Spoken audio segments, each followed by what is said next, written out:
Quem que... Ô, Rai, ora para nós, Rai, por favor.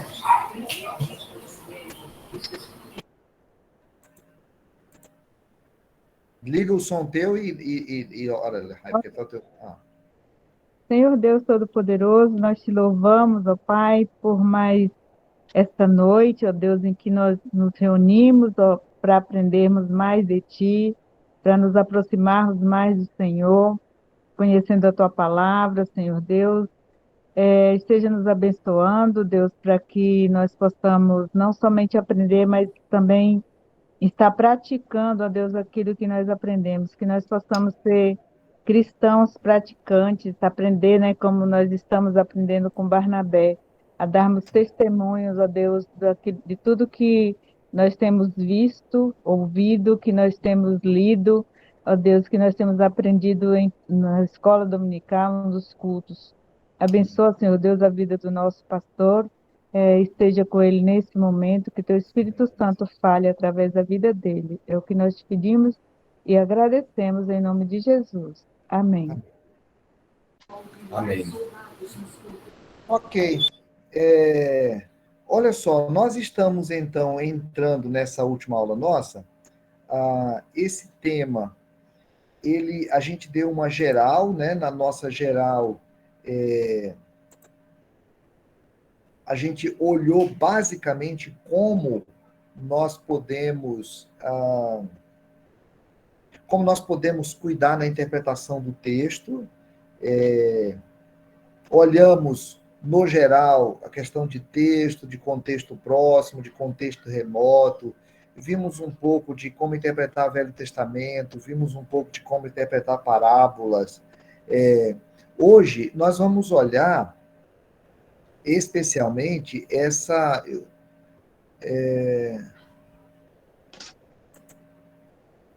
nós vamos olhar especialmente como é que a gente interpreta a questão de palavras e de conceitos. Então, eu fiz um sistema de apresentação aqui que eu fiz uma bagunça. Vocês estão vendo aí a tela do... Sim, dos slides. Tá, ok. Então tá. Então, ó, a gente vai dar uma estudadinha, porque a nossa preocupação às vezes a gente tenta interpretar sem olhar contexto direito, né? Sem olhar a palavra, qual é a palavra. Tem gente chegando aqui. Qual é a palavra que nós estamos estudando? Qual é a palavra que nós estamos vendo naquele momento? Qual é o contexto dela? Porque é o 19, nós estamos no 20. Tá? Ó, algumas palavras elas vão perdendo o significado à medida que o tempo passa. Então, eu vou ter que olhar uma palavra, quando eu for olhar essa palavra, qual é o significado dela hoje. Eu preciso entender qual é o significado dela na época. Nós temos uma tendência, às vezes, de na hora que a gente vai dar um estudo, a gente quer fazer uma devocional, quer ler alguma coisa, nós vamos lá num dicionário secular e vemos a interpretação dela. Só que o dicionário dá a interpretação dela hoje. Às vezes tem palavra que, à medida que o tempo passa, elas vão se desgastando, elas vão ganhando um outro significado que é diferente da palavra que tinha na época. Então, aqui a gente tem algumas frases, por exemplo, a Terra gira em torno do Sol. Aí ele fala da Terra. A Terra gira em torno do Sol. Aí diz assim, o homem lavra a terra. Outra frase, atiraram nele umas pelotas de terra. Então, a mesma palavra terra é usada nessas três frases de forma diferente. Na Bíblia também é assim. Então, na Bíblia tem uma mesma palavra que é usada em sentidos diferentes. Um exemplo que é dado aqui é a palavra Israel. A palavra Israel, ela pode dizer respeito ao povo de Israel. Então nós dizemos assim, Israel saiu do Egito e foi para Canaã. Ah, o povo de Israel é povo de Deus. Então tá. Então a palavra Israel cabe para dizer sobre todo o povo de Israel. Israel rejeitou a Jesus. Só que às vezes o nome Israel é usado só para as tribos, para o reino das 10 tribos, que era o reino do norte. O reino do norte era o reino de Israel. O reino do sul era o reino de Judá.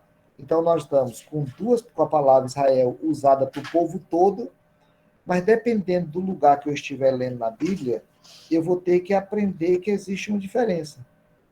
Então, quando a gente lê os profetas, aí a gente fala assim, profecia contra Israel. Outra hora é uma profecia contra Judá. Nós não estamos falando do mesmo povo, né? Nós estamos falando da tribo do norte. Em outro momento, Deus chama Jacó de Israel. Quando Deus mudou o nome de Jacó, mudou o nome dele para Israel. Então, a palavra foi usada em sentido diferente, em momento diferente. Tudo bem isso para vocês? Alguma questionamento, alguma surpresa, alguma dificuldade com isso? Não. Não. Tranquilo. Só Beleza. para você ter o cuidado. Com que é, Roberto? Repete, por favor. Eu acabei desligando o teu fone.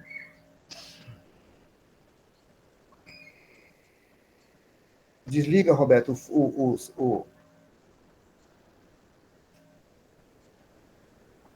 porque para dar um chiadinho, às vezes acaba desligando, né? O teu microfone está desligado, Roberto. Isso. Isso. É quem tem que ter cuidado é de contextualizar, entendeu? E se adaptar na época, né? Aí, Então, isso foi dado só como um exemplo, né? No caso desse caso aí, da palavra Israel. Isso vale para qualquer outra palavra que a gente vai ter no Velho Testamento. Então, parar para observar qual é o sentido que a palavra tem naquele contexto é o desafio de quem está interpretando. Nós temos um exemplo lá que é a palavra mundo. Essa palavra é muito interessante, porque na igreja a gente já discutiu muito, falando assim, um problema que nós temos é que o mundo está entrando na igreja. E aí a Bíblia fala que Deus amou o mundo, Deus amou ao mundo. Mas também diz assim, nós não devemos amar o mundo. Aí o texto diz, nem as coisas que há no mundo, né?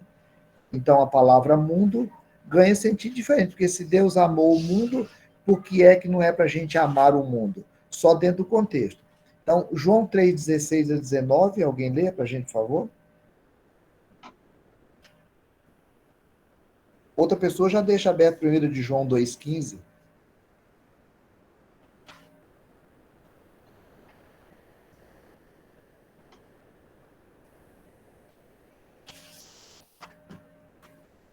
Porque Deus amou o mundo de tal maneira que deu seu Filho unigênito, para que todo naquele que nele crê não pereça, mas tenha vida eterna. Porque Deus enviou o seu Filho ao mundo, não para que julgasse o mundo, mas para que o mundo fosse salvo por ele. Quem nele crê não é julgado. O que não crê já está julgado. Porquanto não crê no nome do Filho Gênito de Deus. O julgamento é este, que a luz veio ao mundo, e os homens amaram mais a treva que o mundo, que a luz. Então, veja, mundo aí é Deus amou ao mundo, Jesus veio ao mundo, o mundo não recebeu. Aí tem a ver com o gênero humano, a humanidade, a palavra mundo aí. Se a gente, aí às vezes as pessoas leigas, elas têm uma fantasia de que se a gente for lá no grego é diferente, não. Lá é a mesma coisa também. Então eu tenho que pegar a palavra mundo e só o contexto. 1 de João 1, 2 a 15. Alguém leia? 2,15. 2,15, né? 2,15. não ameis o mundo, 2,15. não Não, ameis o mundo, nem o que no mundo há. Se alguém ama o mundo, o amor do Pai não está nele. Pronto.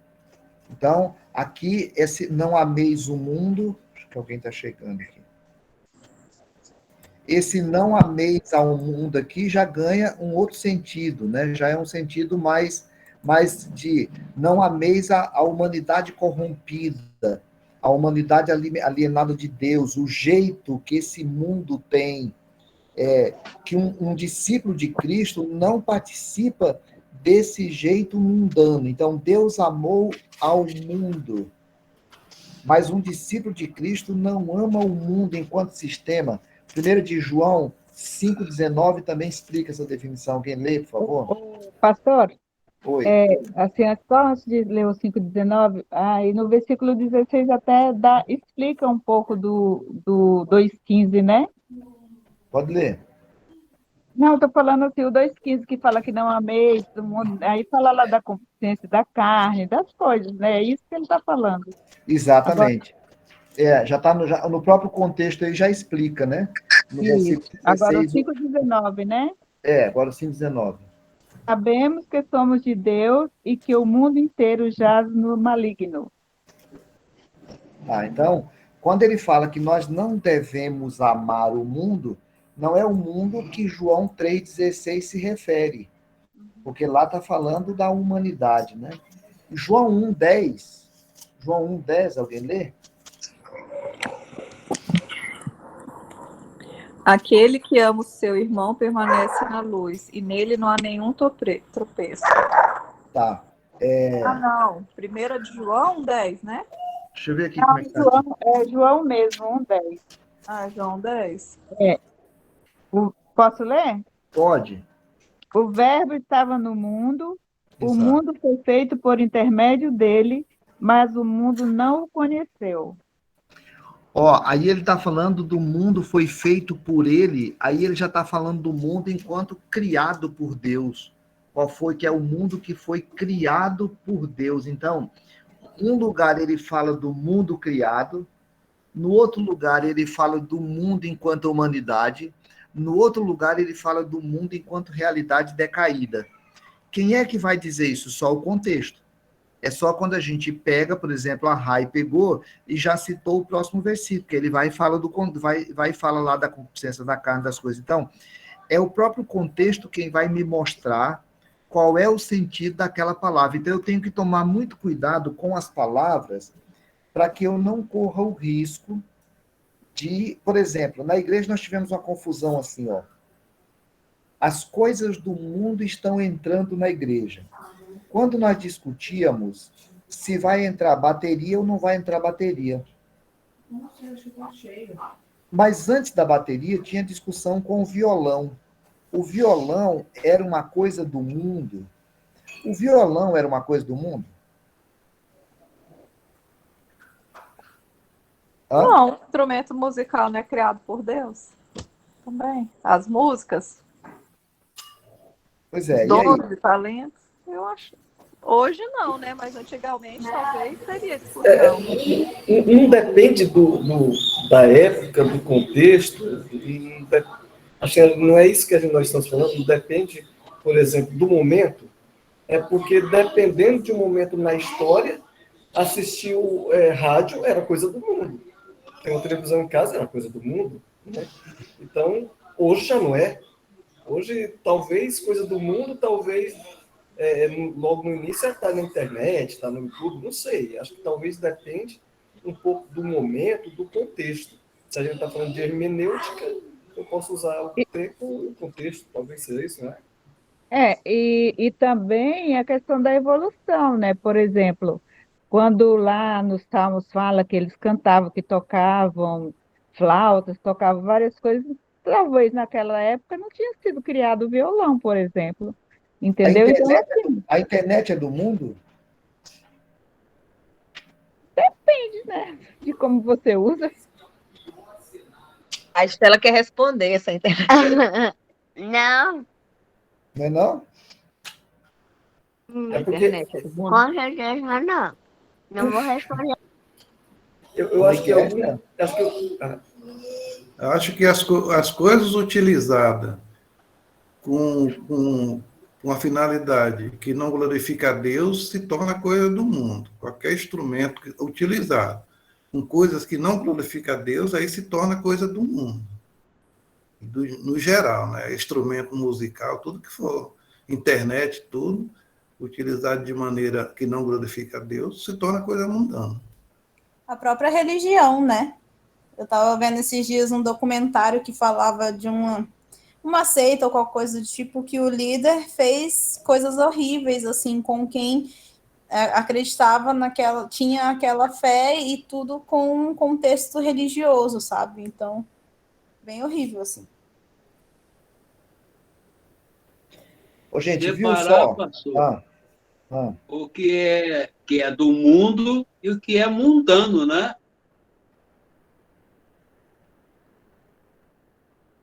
Vê, tudo é do mundo. Como a gente utiliza aquilo vai dizer se é mundano ou não, né? Então o problema não era violão, ou não é a internet, ou não é a religião, porque a internet pode ser mundana ou não, o violão pode ser mundano ou não, a própria religião pode ser mundana, como a Tawane falou. Mundano, mundano quer dizer, quer no sentido pejorativo? Pode ser isso, essa ideia? No sentido de mundo decaído, né? No sentido daquilo que não é submisso a Deus, daquilo que não serve para a glória de Deus. Então, a mesma internet que nós estamos usando aqui, ó, nós estamos usando uma coisa do mundo, mas não estamos usando de modo mundano. Né? O sexo não é mundano, o sexo é sagrado. O dinheiro não é mundano, o dinheiro pode servir para a glória de Deus. O alimento que nós comemos pode se tornar uma coisa mundana, porque ele pode ser instrumento de pecado quando a gente come mais do que deve. Então, o problema não está na coisa, mas na forma que a coisa é usada. Então, quando a igreja fez uma discussão lá atrás, que nós estávamos permitindo que coisas mundanas entrassem na igreja, usaram uma palavra mal utilizada. Foi mal utilizada. É o que a gente não pode deixar de amar pessoa que pratica coisa mundana. Né? As Porque pessoas amadas sempre, né? as pessoas têm que ser amadas sempre, dependendo da apreciação. Agora, ninguém deve apreciar o que ela pratica, né? Vai deixar de amar ela por prática mundana, aí vai contra as coisas de Deus. Né? Perfeito. Então, vejam só, irmãos, o que nós estamos tentando fazer aqui é entender essa lógica. A lógica de que uma palavra, ela precisa ser olhada no seu contexto para que nós tenhamos uma conclusão. E o contexto não é aquilo que eu acho, é aquilo que o texto diz. Então, eu vou sempre tendo que retornar ao texto. Nós temos um outro exemplo bem legal aqui, que é essa questão de carne ou de carnal. Segundo aos Coríntios, capítulo 12, versículo 7. Alguém quer ler, por favor? Segundo Coríntios 12, 7.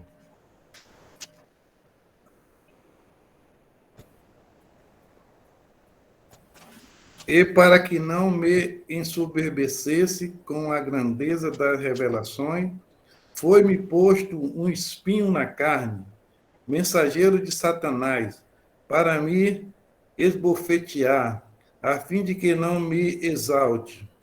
Ó, aí aqui o apóstolo Paulo está falando do espinho que foi colocado na minha carne, na carne. Fica claro que ele está falando de corpo, né? Mas quando a gente pega lá em Joel 2:28, Joel 2:28, alguém quer ler, por favor?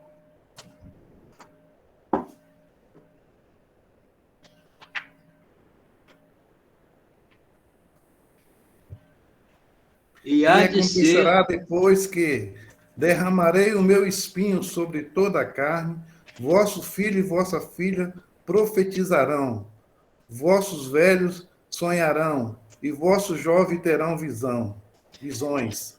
Então veja, nesse texto o apóstolo Paulo fala, me foi colocado o espinho na carne. Agora ele fala que agora o Joel fala que meu espírito será derramado sobre toda a carne. Agora parece que é sobre todos os homens, sobre todas as pessoas. Mas quando a gente lê Mateus 16, 17,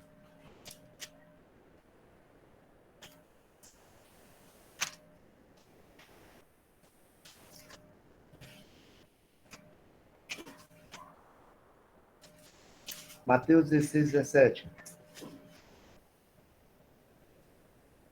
E Jesus, respondendo, disse: Bem-aventurado és tu, Simão Barjonas, porque tu não revelou a carne e o sangue, mas meu Pai que está nos céus. Ó, aí aqui ele fala de carne e sangue, de alguma coisa que ele está falando, é alguma coisa que tem o divino e tem o humano. Aí ele está dizendo, quem te revelou não foi o humano, foi o divino. Porque aqui, quando ele vai falar carne, então, ele fala de humano. Então, lá ele fala de corpo, aqui ele está falando de humanidade em Joel. Nesse texto ele já vai falar do humano que é diferente do divino.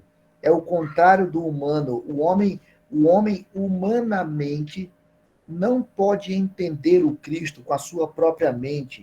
Ele vai olhar para Jesus, ele vai admirar Jesus, mas se não tiver uma revelação espiritual para ele, a mente dele não consegue compreender. Por isso tem hora que a gente fica desesperado querendo que alguém se converta.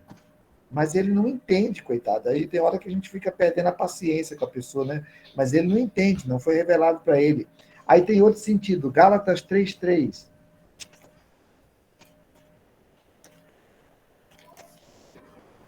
Pois assim, sensatos, que, tendo começado no Espírito, estejais agora vos aperfeiçoando na carne? Olha a expressão de Paulo agora. Paulo está chamando a atenção da igreja da Galácia, né? Eles estão falando assim, vocês que aprenderam do Espírito, vocês entenderam do Espírito, agora vocês estão se aperfeiçoando na carne. Qual era a discussão lá de Gálatas? Eles estavam querendo, de novo, arrumar justificação pela lei.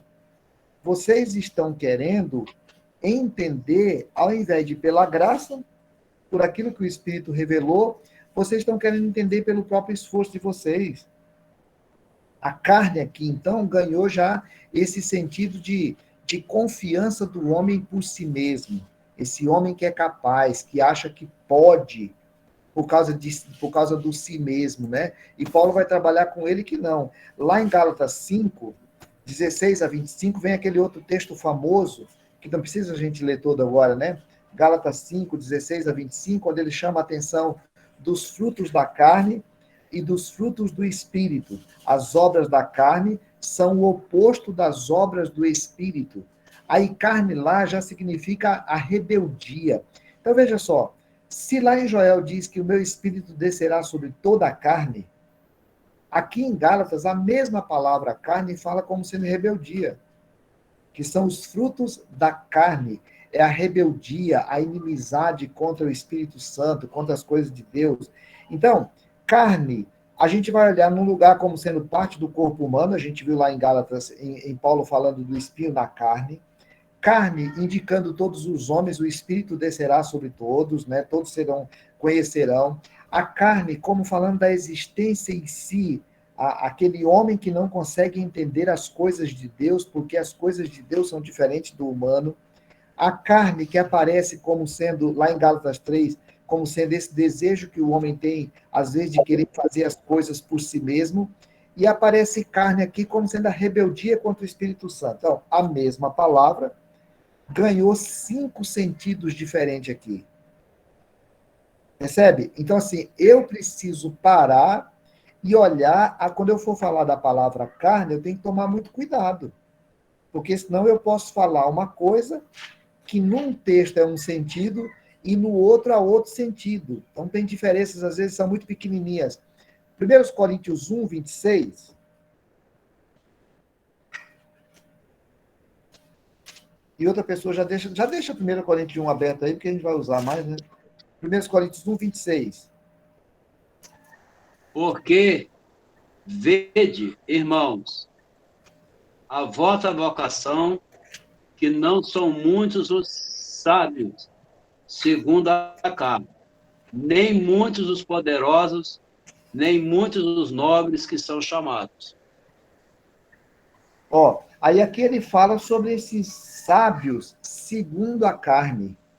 Está falando do Espírito que veio sobre a carne? Não. Está falando sobre o Espírito só falando sobre a lei, não. Ele está falando de pessoas que se consideram sábias segundo a carne, porque elas só pensam nelas. Olha o contexto, 18, quando a gente pega o 18 a 30, aí o apóstolo Paulo vai trabalhar esse texto todo falando como é que ele pregou, e aí vem uma porção de sentido aqui, mas no versículo 26 diz assim, irmãos, reparai, pois, na vossa vocação, visto que não foram chamados muitos sábios segundo a carne, pelo contrário, escolheu Deus as coisas loucas do mundo para envergonhar, sabe? Deus escolheu as coisas humildes do mundo, as desprezadas, aquelas que não são para dizer nada, a fim de que ninguém se vanglorie, mas vós sois dele, em Cristo Jesus, o qual se tornou parte.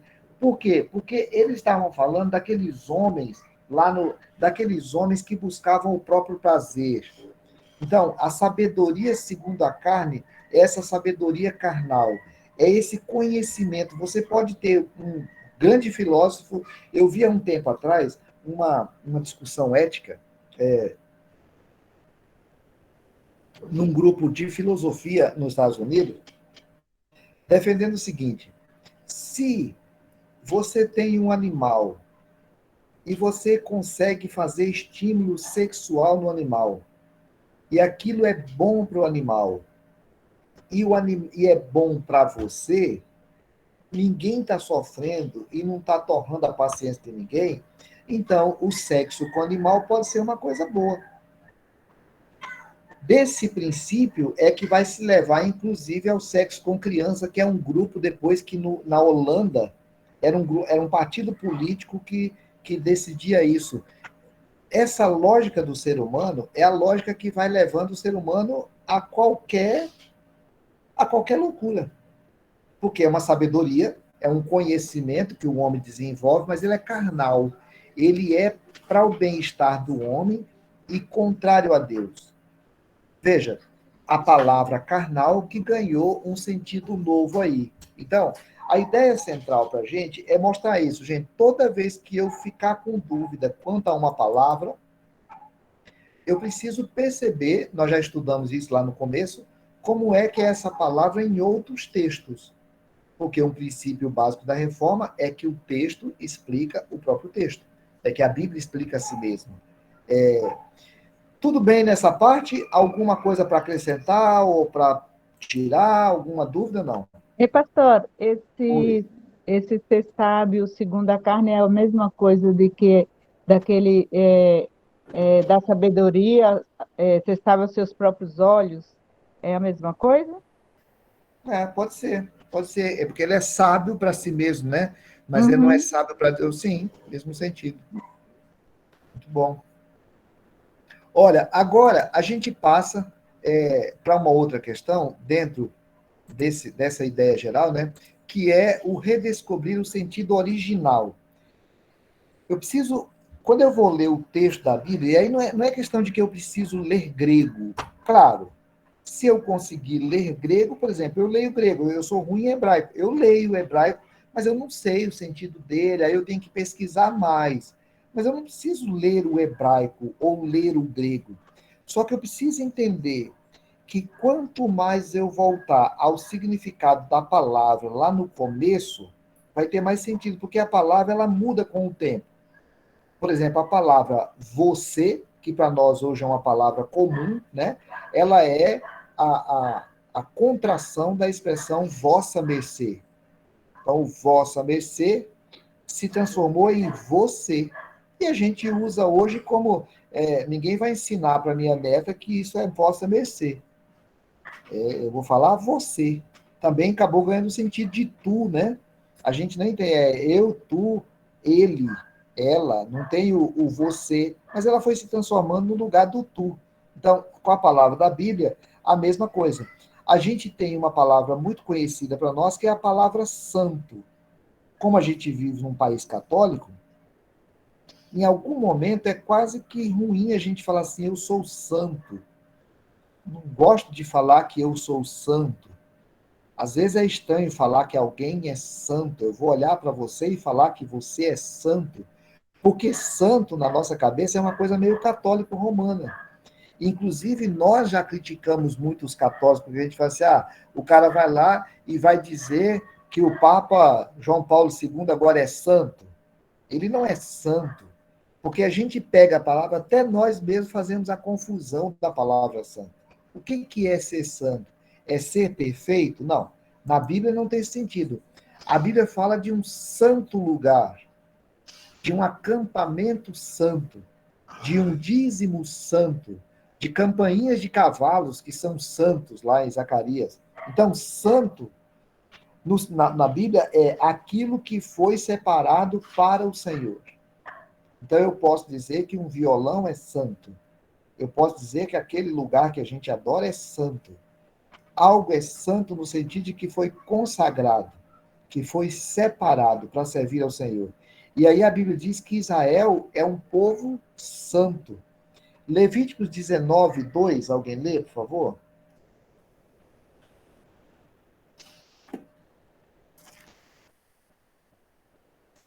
Levítico 19, 2.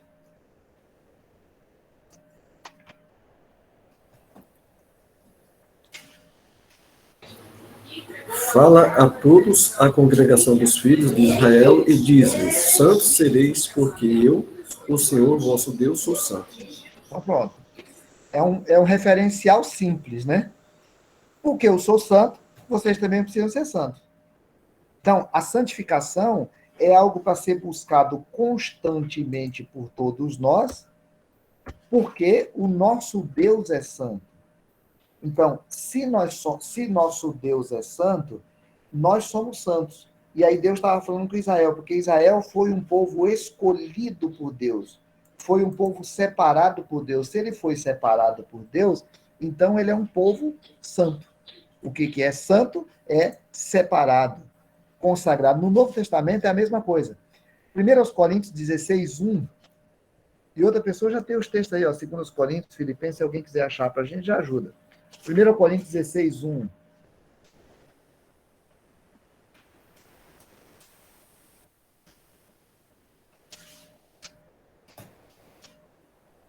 Ora, quando a coleta que se faz para os santos, fazei vós também o mesmo, que ordenei às igrejas das Galácias. Pronto, então, era a coleta que foi feita para os santos. Quem eram os santos? Não eram os perfeitos. Eram os irmãos lá de Jerusalém, para os santos. 2 Coríntios 1, 1. Paulo, apóstolo de Cristo Jesus pela vontade de Deus, e o irmão Timóteo, a igreja de Deus que está em Corinto, e a todos os santos em toda a Acaia. Todos os santos em toda a Acaia. Ou seja, todos aqueles que são separados por Deus, todos aqueles que são escolhidos por Deus. Filipenses 4, 21. Saudai cada um dos santos em Cristo Jesus. Os irmãos que se acham comigo vos saudam. Ok? Aí, a todos os santos, né, os irmãos, saudai a cada um dos santos. Com essa palavra, ele estava se referindo, essa palavra, ela é legal, assim, ela estava se referindo a todas as pessoas que são separadas, escolhidas por Cristo e para Cristo. Se alguém foi separado por Cristo, escolhido por Cristo para a glória de Cristo, foi purificado no sangue do Senhor, ele é um santo. Ele é uma pessoa santa. Então, a santidade foi dada a todos como dádiva, mas também como objetivo na vida. Eu preciso entender que eu já sou santo. Porque sou santo, ou seja, porque sou separado, eu preciso estar buscando a santidade. Que a pecaminosidade é o contrário do propósito para o qual fui criado. Entender a santidade dessa forma acaba ganhando muito mais sentido para a gente. Porque falar, caramba, quando eu estiver sendo santo, eu estou fazendo o que é o meu natural. Quando eu estou fazendo aquilo que não é santo, eu estou fugindo do meu natural. Se eu amar o pecado, é porque eu estou no meu natural, não sou santo. Entende a lógica do texto? Porque, assim, a Bíblia diz que quem ama as coisas do mundo, o amor de Deus não está nele. Então, quando eu me relaciono com o pecado como algo natural, é porque talvez meu coração ainda não foi transformado. Porque se eu fui purificado, aquilo já não faz parte do meu ser. Então, eu preciso parar e observar qual é o sentido da palavra. A palavra santo na cultura brasileira tem um sentido, a palavra santo na Bíblia tem outro sentido. O ideal é que eu vá lá na palavra bíblica para que eu possa entender qual é o sentido que ela tem na palavra e que ganhou outros sentidos em outro tempo. Esse é o papel de quem está interpretando o texto, né? Aqui nós estamos falando, pensando muito em quem vai dar estudo bíblico, ou quem vai fazer alguma coisa do gênero. Mas mesmo ler a Bíblia, então, quando diz assim, sede santo porque eu sou santo, ele não está falando seja perfeito, seja consagrado a mim, porque eu sou perfeito, seja separado a mim. Então, o sentido original de uma palavra, ele é frequentemente muito mais rico do que o que a gente tem hoje. Se eu puder pegar a palavra, deixa eu só pegar um exemplo aqui. Vamos pegar aqui, ó. Eu vou pegar aqui. Ó, nós vamos pegar a ideia da palavra salvar e a palavra salvação. Lá no Velho Testamento, mesmo no Novo Testamento, mas a palavra no Velho Testamento é eu amo a tua salvação. O evangélico de hoje tem uma tendência de ler isso e falar assim, ó, tá vendo? Lá no Velho Testamento ele estava falando da salvação. Não, ele não estava falando da salvação. Ele estava falando da salvação. Ele não estava falando da salvação. Né? Porque, normalmente, o crente de hoje, quando ele vê a palavra salvação, ele já pensa em o contrário de inferno. Quando fala em salvação, ele já está pensando em como é que eu vou fazer para não perder a minha salvação, a minha vida eterna. Só que a Bíblia fala que Deus salva a gente dos inimigos, Deus salva das tribulações, Deus salva do exílio, Deus salva da morte, Deus salva da geração perversa e incrédula, Deus salva da ira vindoura. Então, salvação na Bíblia é muito mais do que simplesmente salvar da morte eterna. Eu sempre vejo isso quando falo lá das pregações lá, eu já vi muito isso, rock, todo mundo que é mais velho de igreja aqui viu isso aí, né? Porque fala assim, a tua fé te salvou. Quando Jesus fala, tua fé te salvou, lá na hora da cura, ele não está falando da salvação eterna, ele está falando da cura. A gente pode aplicar, eu posso fazer uma aplicação se eu quiser. Lá, estava falando de que a tua fé foi instrumento para a tua cura. Eu posso falar, hoje, a tua fé é instrumento para a salvação. Só que lá no texto, o que o texto está falando é de salvação da doença. E aí tem um detalhe. Quando a gente fala que Jesus nos salva, é que Jesus salva a vida da gente toda, em todos os aspectos, em todos os tempos. Então, ganha um sentido muito mais bonito e muito mais profundo do que quando a gente fala salva só para a vida eterna. Veja, uma palavra que ganha um sentido muito maior para nós, se a gente quiser entender. A ideia central é essa, gente. É nosso papel ir lá na palavra e procurar o que a palavra diz. Ela traz muito mais sentido para nós, às vezes, do que a palavra diz hoje em dia na nossa cabeça. Esse é o nosso papel, essa é a tarefa do intérprete, para isso que a gente estuda e para isso que a gente tem que estudar cada vez mais. Alguém quer acrescentar ou tirar? Qual é a importância? Agora falou, a tua fé te salvou. A fé no poder de cura de Jesus, que aquele enfermo tinha, a fé dele no poder de cura de Cristo. A fé te salvou. Exatamente.